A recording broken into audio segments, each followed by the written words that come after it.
Friends, இன்றைக்கி வந்து விநாயகர் சதுர்த்தி வருதில்ல, 2 நாள் தான் இருக்குது. நாளைக்கு ஒரு நாள் இருக்குது. கொழுக்கட்டை செய்யலாம் அப்படின்ட்டு நம்ம வீட்லேயே இருக்கிற பச்சரிசி வச்சு செஞ்சுக்கலாம். கடை மாவு வேண்டான்னு நான் பச்சரிசி எடுத்து வச்சுருக்கேன்.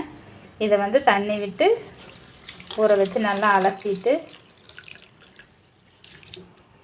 ஊறிட்டு ஒரு 2 மணி நேரம் ஊறினதுக்கப்புறம் இதை வந்து நல்லா அலசி ஃபேன் காற்றுலையே நிழலில் ஒரு துணியில் உலர போட்டு அப்புறம் அரைச்சி அதுக்கப்புறம் அதில் வந்து கொழுக்கட்டை மாவு செஞ்சுக்கலாம். நல்லா இருக்குது பாருங்க.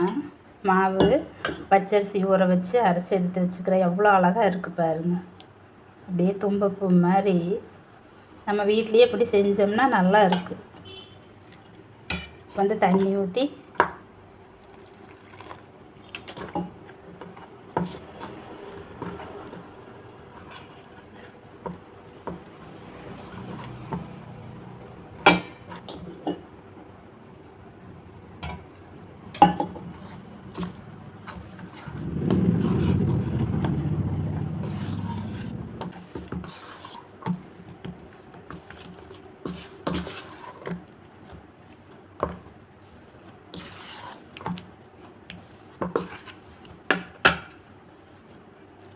இப்படி தான் இருக்குது பாருங்கள். எவ்வளோ சாஃப்டாக ஸ்மூத்தாக.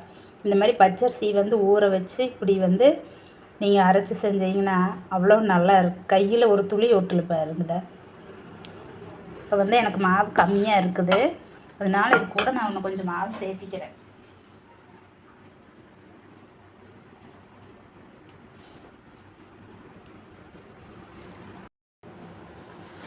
பாருங்க, மாவு சேர்த்திக்கிட்டு பிணைஞ்சிக்கிட்டேன்.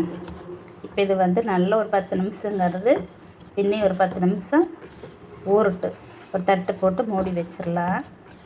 கடையில் முடிஞ்ச அளவுக்கு கடையில் வாங்கி செய்யாதீங்க. இந்த மாதிரி நம்மளே வந்து அரைச்சி செய்யலாம். அப்போ தான் நம்மளுக்கு ஒரு திருப்தியாகவும் சாப்பிட்றதுக்கு ஒரு மனசுக்கு நல்லா இருக்குது திருப்தியாக. இந்த மாதிரி செஞ்சு நீங்களும் சாப்பிடுங்க. இங்கே பாருங்கள், மாவு பார்த்தா உங்களுக்கே தெரியும் பச்சரிசி மாவு. இப்போ இது வந்து ஊறட்டு நல்லா எவ்வளோ சாஃப்டாக இருக்குது வரும். வெள்ளை வெள்ளையே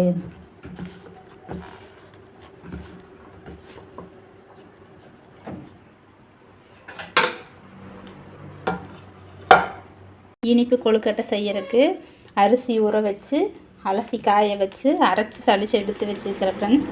இப்போ வந்து பாகு காய்ச்சிக்கலாம். அதுக்கு வந்து நான் வந்து ஏற்கனவே இது வந்து நல்ல பழைய வெல்லம், நல்லா விளைஞ்சி வந்துருச்சு கருப்பாக. அதனால் இது பிளாக் கலராக இருக்குதுன்னு பார்க்க நினைக்காதீங்க. பழசு இந்த வெல்லம் வந்து இப்படி தான் ஆயிரு.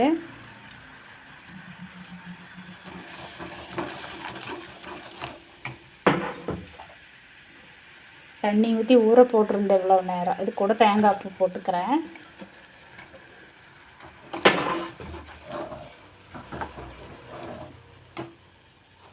தேங்காய் பூவு,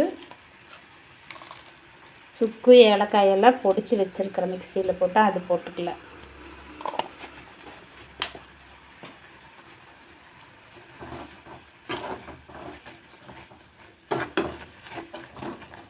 இது 2 நிமிஷத்தில் ரெடி ஆயிடுது. ஏன்னா இந்த பழைய வெல்லத்தை வந்து நான் தண்ணியில் போட்டு வச்சுருந்தேன். நல்லா உருகிடுச்சு பாருங்கள். நல்லா வாசனையாக இருக்குது. இது ஆஃப் பண்ணிடலாம். ஆறுனோடனே கெட்டி ஆயிரு. எப்படி இருக்கு பாரு. நல்லா சுக்கு ஏலக்காயும் வாசனை ஜம்முன்னு இருக்குது.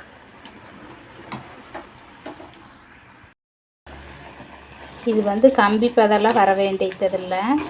நல்லா கொஞ்சம் கொதித்து இப்படி நுர வந்துச்சுன்னு வைங்க, உங்களுக்கே தெரியும் பார்த்தாலே. நம்மளே வந்து ஒரு தெரிஞ்சுக்கணும், இந்த அளவுக்கு வந்திருக்கு, இப்போ ரெடி ஆயிரு அப்படின்னு.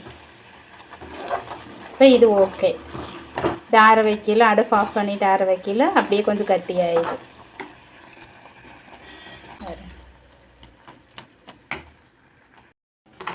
இந்த ரெடியான மாவில் இந்த அச்சில் வச்சு இப்படி போட்டு செஞ்சுக்கலாம். நம்ம கொஞ்சமாக எடுத்து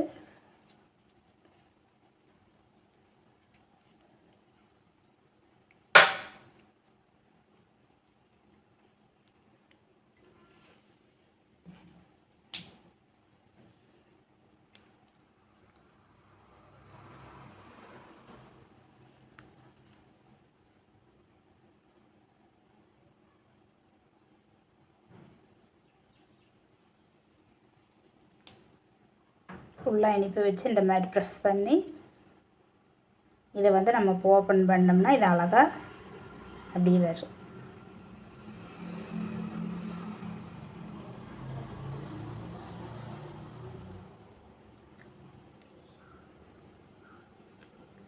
கொஞ்சம் பொறுமையாக எடுக்கணும், அவசரப்படாமல். பாருங்கள்,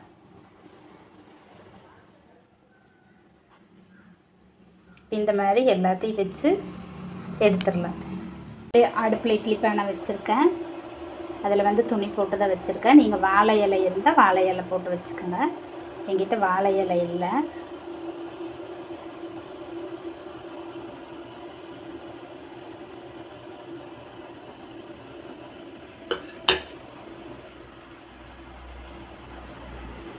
ஒரு 10 நிமிஷத்தில் வெந்துரு.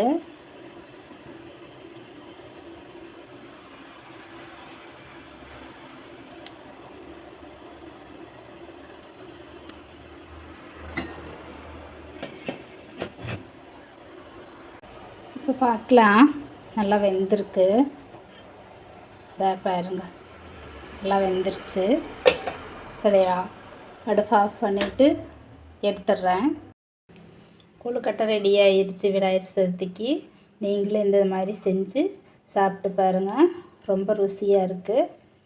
என்னோடய வீடியோ பிடிச்சிருந்தா லைக் பண்ணுங்கள், ஷேர் பண்ணுங்கள், கமெண்ட் பண்ணுங்கள், மறக்காமல் சப்ஸ்கிரைப் பண்ணுங்கள். ரொம்ப சாஃப்டாக இருக்குது பாருங்கள்.